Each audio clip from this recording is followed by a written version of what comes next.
each of you back to Dang Right, a Melissa football podcast with Coach Nally. I am Coach Nally. I want to thank Mr. Kramen, Trevor Van Dam, and Maximus for putting on the show. Max is just like Ace Ventura. If he's not back in 5 minutes, just wait longer. Today's guest is our athletic director here at Melissa ISD. Welcome to the podcast, Coach Seth Stinton. Thanks, Matt. Thank you so much for being here, Seth. I really, really appreciate it. First question is always the same. Give us the life story of Coach Seth Stinton. Life story. Well, it's going to be a while. Yeah, heck yeah, man.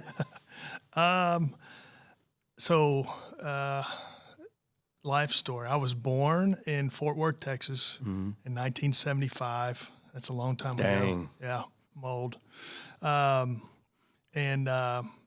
So my parents, my mom and my dad were on the way back. My dad was an oil guy, and they were on the way back from Lubbock, and just happened to stop by in Fort Worth. So luckily, I'm a native Texan. Yeah, dang right.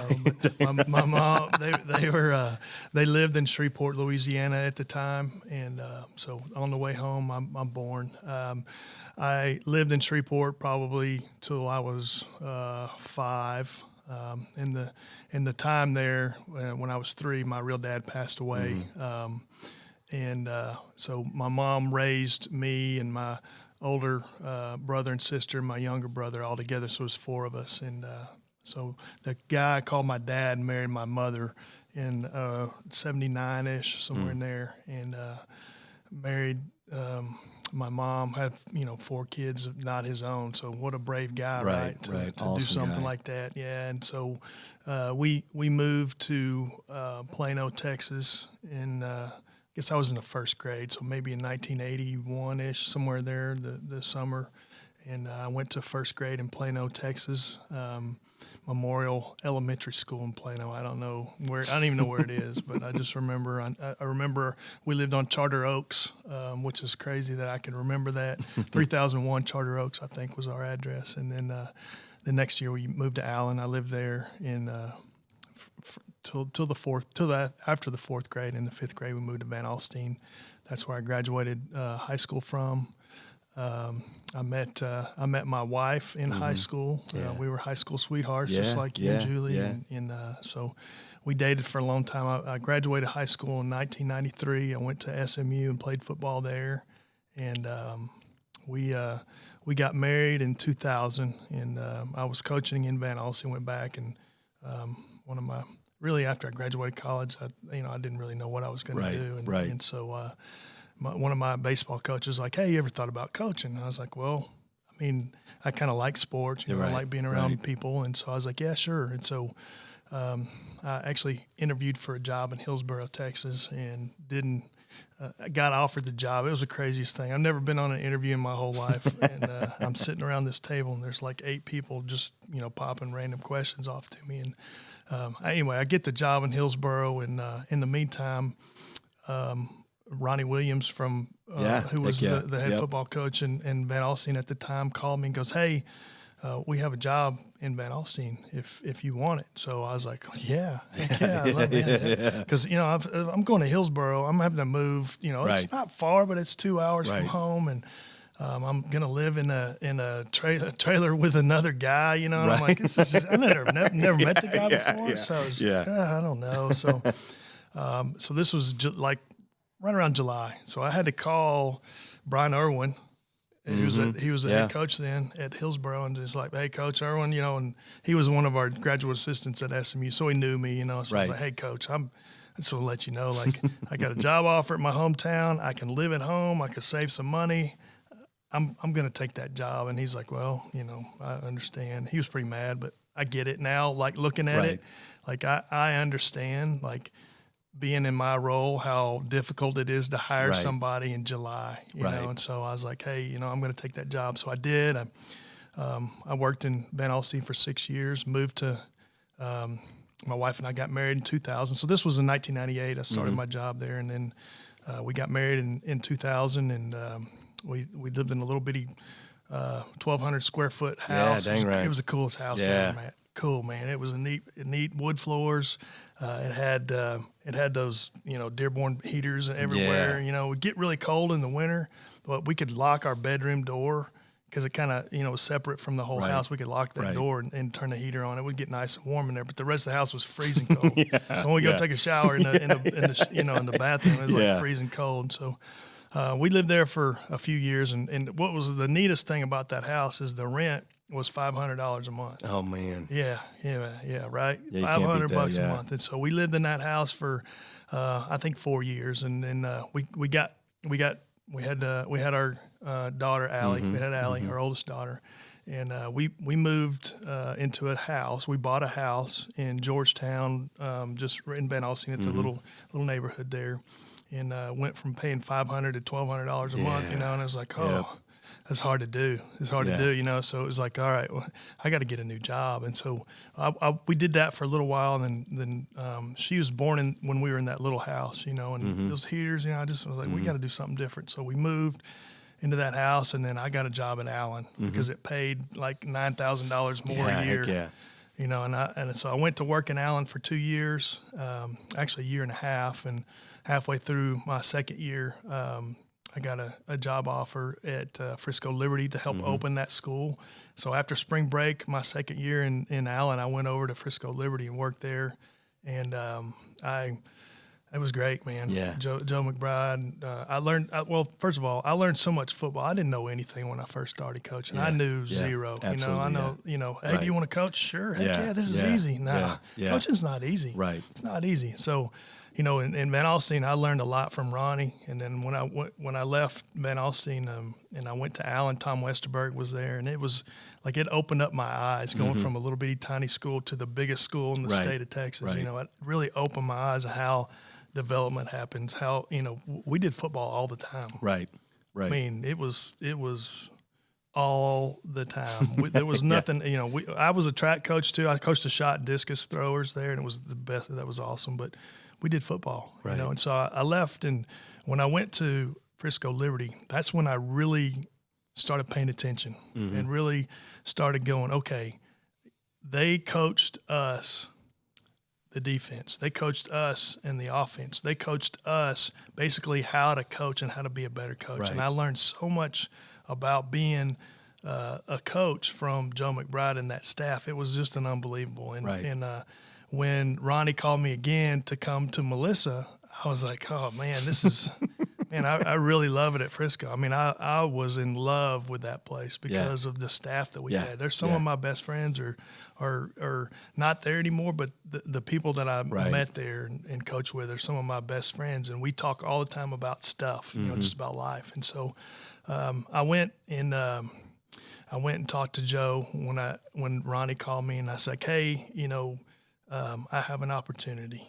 And my opportunity was to come to Melissa, knowing that Ronnie one day was going to leave and retire, and that I would be the head coach. That was kind of the way, Ronnie explained it to me. They want somebody young with, passion. And so I went and talked to Joe, and he, he understood. Right. Because it was going to take me a while to be a coordinator in Frisco, and then to be a head coach eventually in Frisco. It's going to be a 10-year process. Well, I'm going to go to Melissa, and I'm going to be the head coach in 2 years probably. Right. It worked out great. I came here without a coordinator position or stipend. I think I was a head track coach, and I coached secondary. And back then in Melissa, we coached 7th through 12th. Right.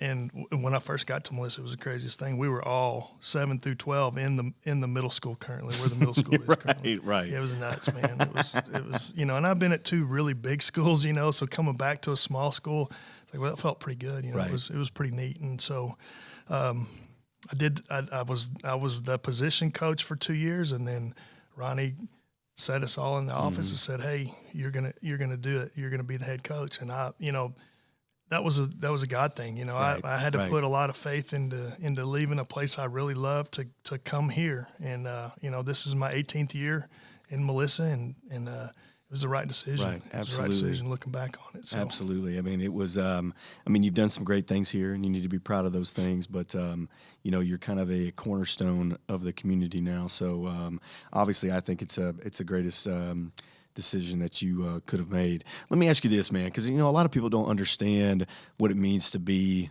the athletic director. So, what is the biggest challenge of being an athletic director that people don't see? Well, that's a great question. You know, there's a lot of personnel things that go on behind the scenes that not a lot of people see. You know, personnel, hiring coaches, and you know, that's a big piece.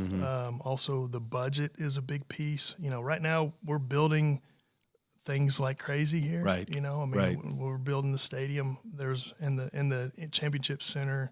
There was so much meetings that went into that. Those things take up a lot of your time, and luckily I was able to be involved with those, so that all the things that we're getting to build, you know, I had an opportunity to say, hey, I really don't like that. You know, I think we ought to.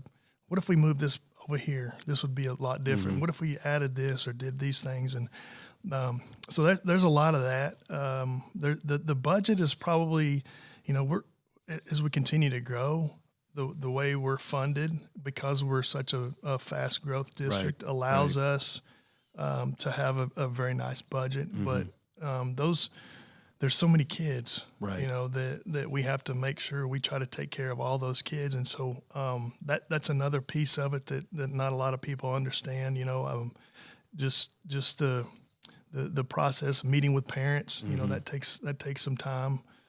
That can be very difficult sometimes, and it's a pretty stressful thing for all parties. You know, we're meeting about their kid, you know, and that's their life, you know, and so we spend a lot of time doing those things, and but I would say that's probably the most. I mean, we meet as an administrative team a lot every Tuesday, and I get to be a part of that, and I think that's a special thing for me, because I've learned how to be better at my job by being in those meetings. You know, and I think that's it's a special piece for me to be able to do that. But you know, those things take time, but it's also really important time. You know, and I'm at a sporting event every night of the week almost. You know, so that's the other part. I love watching our kids participate. I think that something that people won't see is just the mentorship with other coaches. And I think that is something that within our profession, and coaches getting out of the profession, and people,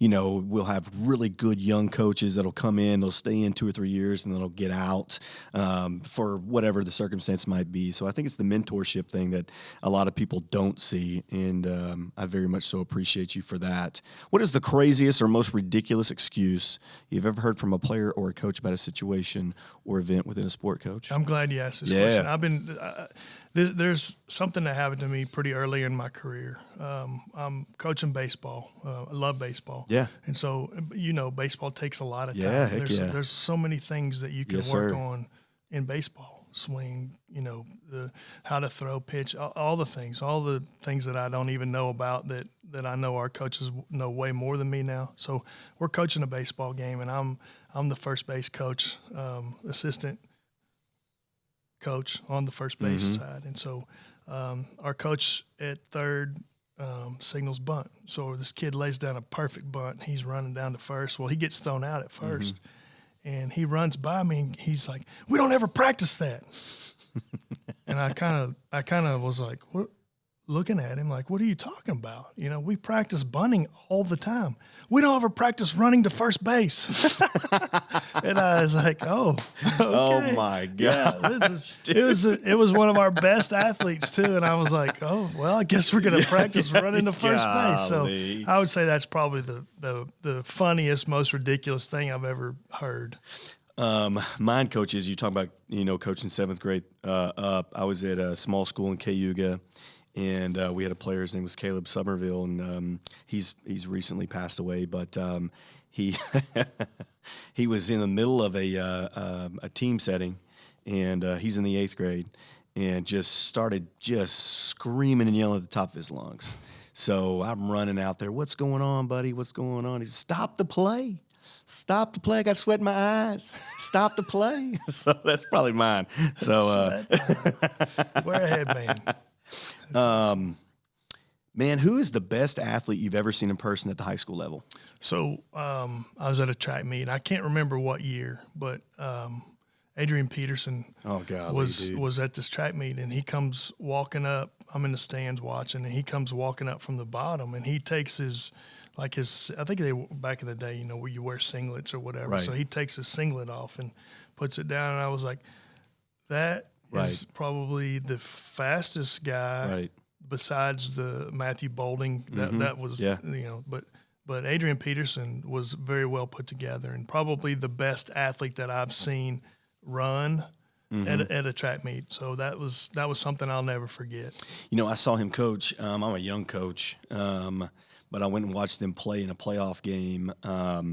This is how I got to really know Tommy Allison at Palestine. But Tommy Allison was the offensive coordinator, and they, back in the day, everybody's running the eye, and it was the most amazing run I've ever seen. They're playing Hallsville in the first round. Coach, I kid you not, he runs to the left, and then he turns and he runs to his right, and he turns and he runs back to his left. Coach, I kid you not, he turns and runs back to his right, and then he splits the difference and goes 80. And I was like, wow, that's amazing. But, Coach, that's not the greatest athlete I've ever seen. There was a kid, his name's Lavachier Cooper. He was from Arp, Texas. And we were playing him, and, Coach, he returned the opening kickoff for a touchdown. They kick off to us. We punt to them. He returns the punt. We get the ball back. He picks a pass off and returns it for a touchdown. Just a freak athlete. Was an unbelievable trackster, unbelievable basketball player. And, Coach, he played baseball. He's a leadoff on the baseball team. And he went and played at Oklahoma State. But he's probably the greatest high school athlete I've ever seen. When he was at Oklahoma State, he started getting some concussion stuff and had to get out. But, yeah, man, he was unbelievable. Coach, if you could change one thing about high school athletics, what would it be? That's a good question, Matt. One of the things that I really detest and hate about football, I'm going to go football because, is the what's the penalty for you hit someone in the head? Targeting is the most ridiculous penalty that I think a penalty should be called if the official thinks targeting, yes. Right. Throw a flag. Don't kick the kid out. Right. If it's something that they do a lot, throw him out. Give him a couple of chances. But I think the targeting rule in high school sports, I don't agree with it. I agree. I agree totally. I would change that for sure. Let me ask you this, Coach. If you could create a new high school sport, what would it be? Yeah, man. New high school sport. I would think. I don't know. That's a good question, Matt. I know around, people play this sport all the time. Not lacrosse. Yeah. I think there's enough interest in a sport like lacrosse or field hockey that the UIL could probably bring that in, and that could become a little bit bigger sport in our state. I know it's real big. Like my nephews played lacrosse up in Washington. And they loved it. Yeah, they loved it. And I've watched a little bit of it, and it's kind of an interesting sport. Yeah, and, you kind of get to run into people too, and you're hitting people with sticks. I mean, how fun is that? Heck yeah. So. When I wrote that question, I was like, man, I wonder if, what would I pick? And I got to thinking, I love baseball. Yeah. I just love it, and I really coach enjoying. I played soccer when I was a kid, and enjoying watching our boys play soccer. And I thought, man, how could you combine that? Well, Coach, that would just be kickball, right? Yeah. So then I thought, man, golly, what else do I really like? Well, Coach, wrestling. So if you really think about it, Coach, think about like soccer or just kickball, but you could tackle people. You know what I'm saying? Yeah, like the guy running to first. Yeah, just man. Cream him. Yeah, cool. Dude. I just like in my head going, man, that would be an awesome sport. Like if I could hear Mr. Reyes, doing his unbelievable, like he does the goal, and just be, someone gets smashed in the soccer game. Oh, I don't know. I just it would be awesome. Have you seen the trampoline basketball? Oh yeah. looks really fun. Like back in the day, like I couldn't do that now because I'd hurt myself. But back in the day, that would be pretty cool. That would have been pretty fun. Oh man. Okay, let me ask you this, man. What advice would you give young coaches? Because I mean, we're in a situation where when people go off to college, they're told, hey, you want a job that makes a lot of money. That's a position that is going to financially set you up for the rest of your life. Where our job isn't that. Our job is about impacting other people and impacting kids and whatnot. So what advice would you give to that younger coach trying to get into the profession? I would just tell them, that it's going to be worth it. You look back over I'm in my 26th, 27th year. And, it was hard in the beginning, and I didn't know a whole lot about coaching. And it was, the hours when you get married too, you put in hours, 80, 90 hours a week that you're away from your spouse who's, right.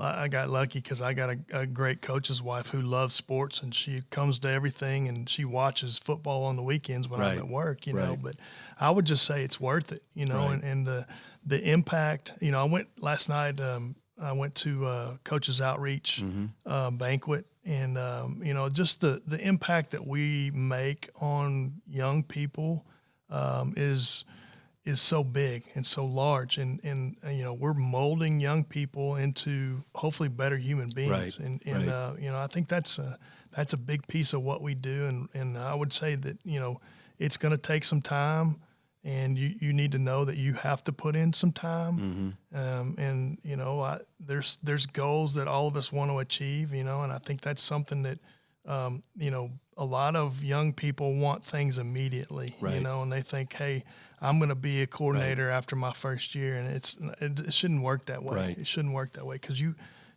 young coaches have a whole lot of stuff to learn. They could be very gifted in the mind and know a lot, but there's other pieces of that. You have to learn how to be patient. You have to love. You got to love kids. And you got to treat kids. Every kid is different. I mean, you can, and this because you've been doing this long enough. You could take a kid and chew him out, and that kid is going to respond well. And you could try that on another kid, and he's not going to respond very well to that. And so you have to be patient, and you have to learn about kids, and you gotta spend some time, build a relationship with a kid because it matters. There's people that I coached, and I know you're the same way, that I coached 25 years ago that I still text. Right. Hey man, how you doing? Or they'll text me, Coach, it's so good. I saw you. And that's such an important piece of what we do. And so I would just say, be patient. It takes time, and it's worth it. It really is. It's worth it. Somebody used to tell me, the gap between you being a lawyer and a teacher is the love and passion that you have with, being around kids, but also other people with the same passion. So you're 100% right on that. Coach, what is your go-to music or song, man, that gets you fired up as a player or coach? What's that one?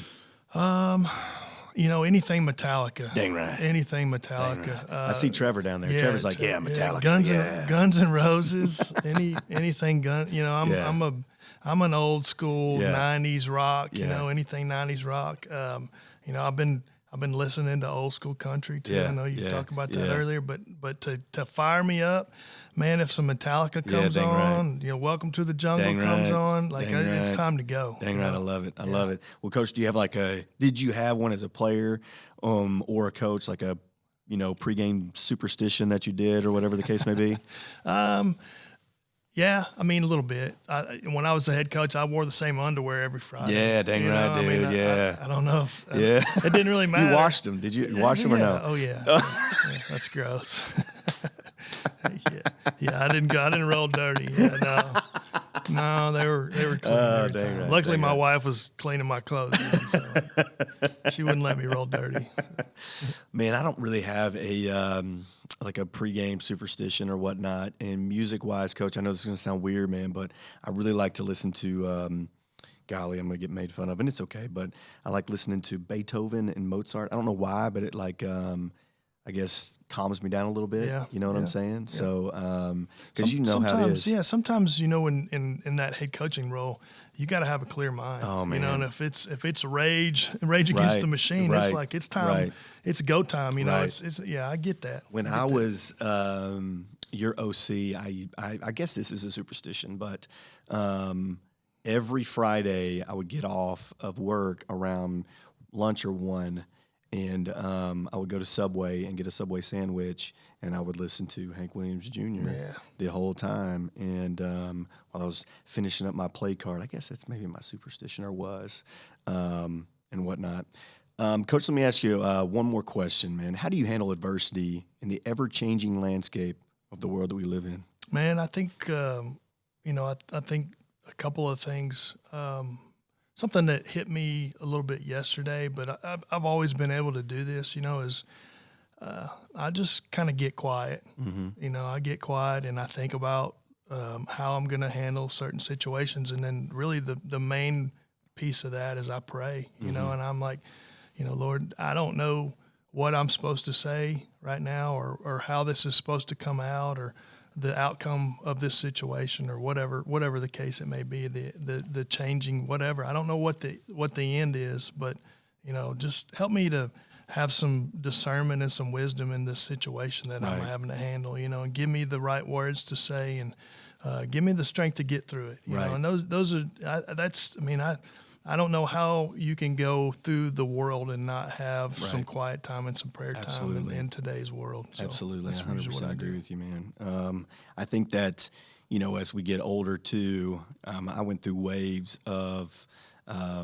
thinking I didn't need that, that I was old and wise enough that I didn't need it. But you always come back saying, no, man, I need it more than I've ever needed it before. Yeah. Do you think about the times that you're at the most peace? Yeah. And you have the most joy in your life, right? When is that? Well, for me, it's when I'm walking the walk. Absolutely, absolutely. Well, Coach Stinton, thank you for being with us today. I really appreciate you coming on the podcast, guys. Thank you for watching, and please join in next week for the Dang Right podcast. I'm Coach Nally. See you next